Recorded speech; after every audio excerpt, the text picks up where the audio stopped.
Hello everyone, welcome back to the channel. आज हम सीखेंगे फ्यूचर परफेक्ट कंटिन्यूअस टेंस। आज हम क्या पढ़ेंगे? Future perfect continuous tense.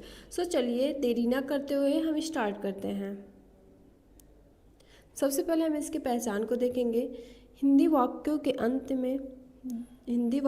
अंत में रहा होगा, रही होगी, रहे होंगे आता है, लेकिन साथ में समय का भी बोध होता है। साथ में समय का भी बोध होता है, ठीक है। जैसे 2 घंटे से, कल से, 2025 से दिया रहता है सेंटेंस में, ठीक है।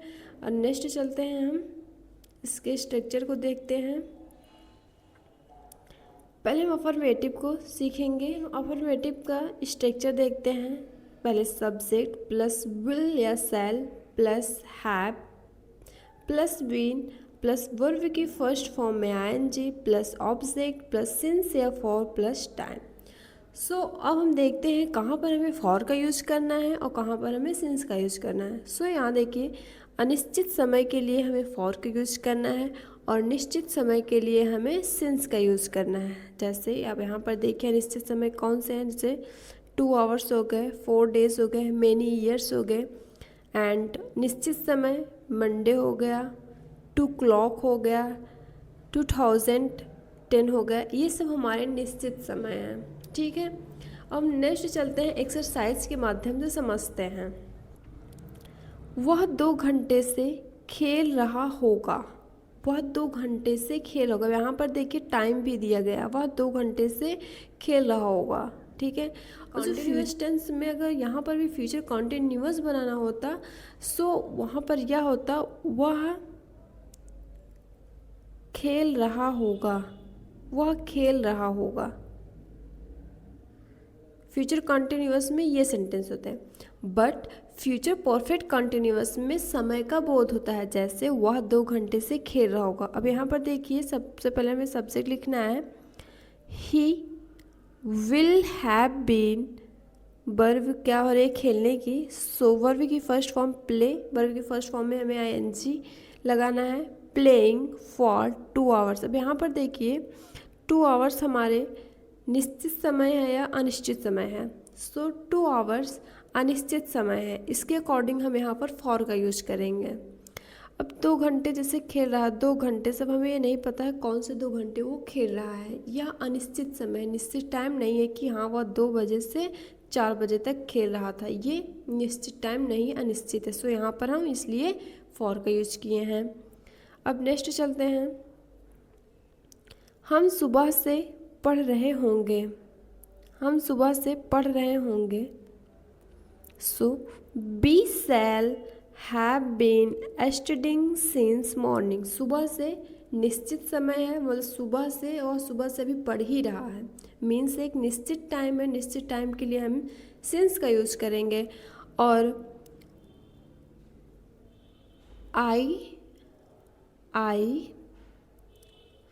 आई और बी के साथ हम शैल का यूज़ करते हैं, और सभी अदर सब्जेक्ट के साथ हम बिल का ही यूज़ करते हैं। ओनली आई और बी के साथ हम शैल का यूज़ करेंगे, अदर सब्जेक्ट के साथ हम विल का यूज़ करेंगे, ठीक है।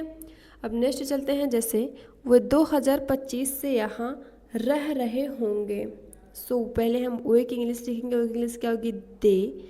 दे के साथ भी हम बिल का ही यूज़ करेंगे। ओनली आई और बी के साथ हम शैल का यूज़ करेंगे। They will have been living here since 2025। 2025 हमारा निश्चित समय है, यहाँ पर हम सिंस का यूज़ किए हैं। नेक्स्ट, सीता 4 बजे से गा रही होगी। फर्स्टली हमें सब्जेक्ट लिखना है। सब्जेक्ट हमारा यहाँ क्या है? Sita. Sita will have been singing since 4 o'clock। 4 बजे से है, ये हमारा निश्चित समय है। हाँ, 4 बजे से, वो 4 बजे से गा रही है, तो हमारा निश्चित समय, इसलिए हम यहाँ पर सिंस का यूज़ किए हैं। नेक्स्ट चलते हैं। अब हम निगेटिव की एक्सरसाइज को देखते हैं। निगेटिव का स्ट्रक्चर है सब्जेक्ट प्लस विल या shall plus not plus have been plus बी1 वह मीन्स वर्ब की first form plus ING plus object since या फॉर का यूज करना है सेंटेंस के अकॉर्डिंग। निश्चित समय है तो हम सिंस का यूज करेंगे, अनिश्चित समय है वहाँ पर फॉर का यूज करेंगे। जैसे बच्चा 1 घंटे से नहीं रो रहा होगा। अब यहाँ पर सबसे पहले को टाइम देखना है, हमारा निश्चित टाइम है या अनिश्चित समय है, ठीक है। सो यहाँ पर देखिए 1 घंटे हमारे अनिश्चित समय है, तो यहाँ पर अनिश्चित समय के लिए क्या यूज करेंगे, हम फॉर का यूज करेंगे। सो फर्स्टली हम सब्जेक्ट लिखेंगे the way we will not have been crying for an hour. और नेक्स्ट चलते हैं, यहाँ पर नेक्स्ट एग्जाम्पल देखते हैं। मैं कल तुम्हारा इंतज़ार नहीं कर रहा हूँगा। So I shall not have been waiting for you since tomorrow. Next चलते हैं, माली 2 दिन से पौधों को पानी नहीं दे रहा होगा। सो फर्स्टली हम सब्जेक्ट लिखेंगे the gardener will not have been watering the plants for 2 days। 2 days यहाँ पर हमारा अनिश्चित समय, इसलिए हम यहाँ पर फॉर का यूज़ किए हैं। अब नेक्स्ट चलते हैं, वे सोमवार से काम नहीं कर रहे होंगे। सो वे की इंग्लिश क्या होगी, they will not have been working since Monday.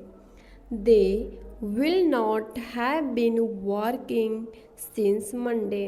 अब हम नेक्स्ट इंट्रोगेटिव की एक्सरसाइज को करते हैं। इंट्रोगेटिव का स्ट्रक्चर है विल या shall plus subject plus have been plus V1 plus ING plus object plus since या फॉर प्लस टाइम। सो अब स्टार्ट करते हैं एक्सरसाइज। क्या वह 2 साल से मेहनत कर रहा होगा। सो यहाँ पर हम पहले विल लिखेंगे। विल सब्जेक्ट के अकॉर्डिंग हमें हेल्पिंग वर्ब का यूज़ करना है। सबसे पहले हमें यहाँ सब्जेक्ट देखना है। सब्जेक्ट हमारा वह है मीन्स ही के साथ हम विल का यूज़ करते हैं। सो यहाँ पर हमने विल लिखा है। विल ही हैव बीन, इसमें हैज़ का यूज़ नहीं होता, ओनली हैव का ही यूज़ होता है।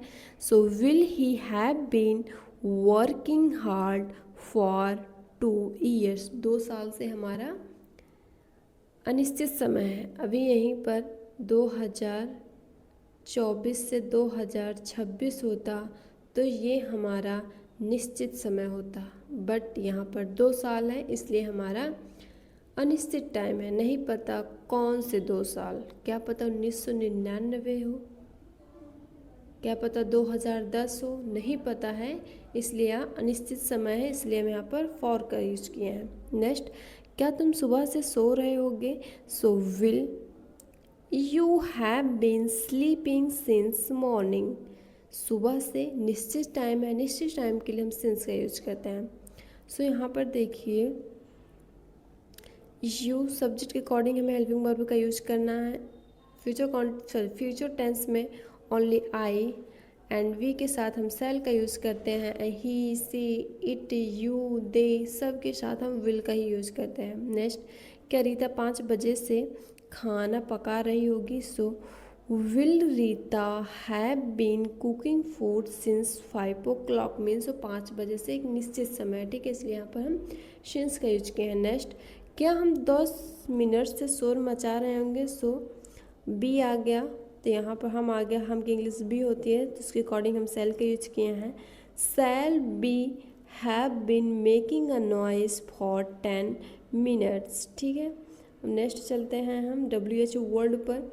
WH का स्ट्रक्चर है, सबसे पहले हम इसमें WH वर्ड को लिखते हैं, उसके बाद हम विल या shall then subject then have plus been then verb की first form plus ING plus object plus since या फॉर प्लस टाइम, जो भी टाइम दिया रहता है। जैसे तुम 2 दिन से कहाँ घूम रहे होंगे। तुम 2 दिन से कहाँ घूम रहे होंगे। सो यहाँ पर हमें पहले WH वर्ड को लिखना है। WH वर्ड यहाँ क्या है, यहाँ पर WH वर्ड कहाँ है। सो हम सबसे पहले कहाँ की इंग्लिश लिखेंगे। कहाँ की इंग्लिश होती है वेयर। सो यहाँ पर हमने वेयर लिखा है। Where will you have been wandering for 2 days, ठीक है। 2 दिन हमारा अनिश्चित समय है, उसके अकॉर्डिंग हम यहाँ पर फॉर का यूज़ किए हैं। नेक्स्ट चलते हैं, वह सुबह से क्या कर रहा होगा। तो इसमें हम सबसे पहले WHO वर्ड ढूंढेंगे। WHO वर्ड हमारा क्या है, सो हम पहले यहाँ पर क्या की इंग्लिश पहले लिखेंगे व्हाट। सब्जेक्ट के अकॉर्डिंग हमें हेल्पिंग वर्ब का यूज़ करना है, सो व्हाट। सब्जेक्ट हमारा ही है, सो हम यहाँ पर विल का यूज़ करेंगे। What will he have been doing since morning. Next चलते हैं, वह 2010 से इस घर में क्यों रह रहे होंगे। सो क्योंकि इंग्लिश हम पहले इसमें WHO वर्ड लिखते हैं, सो यहाँ पर क्योंकि इंग्लिश क्या होती है, why. So why will they have been living in this house since 2010। Next चलते हैं अब हम, बच्चा आधे घंटे से क्यों चिल्ला रहा होगा। सबसे पहले हम WHO वर्ड को लिखेंगे। WHO वर्ड की इंग्लिश क्यों है, WH वर्ड यहाँ पर क्यों है, क्योंकि इंग्लिश क्या होती है, why will the baby have been shouting for half an hour. So आज हमने टेंस की सीरीज़ को कंप्लीट कर लिया है। अब नेक्स्ट हम कुछ अलग एंड डिफरेंस आप सब लोगों के लिए लेकर आएंगे। सो हमारे चैनल को लाइक कीजिए और सब्सक्राइब करना न भूलें।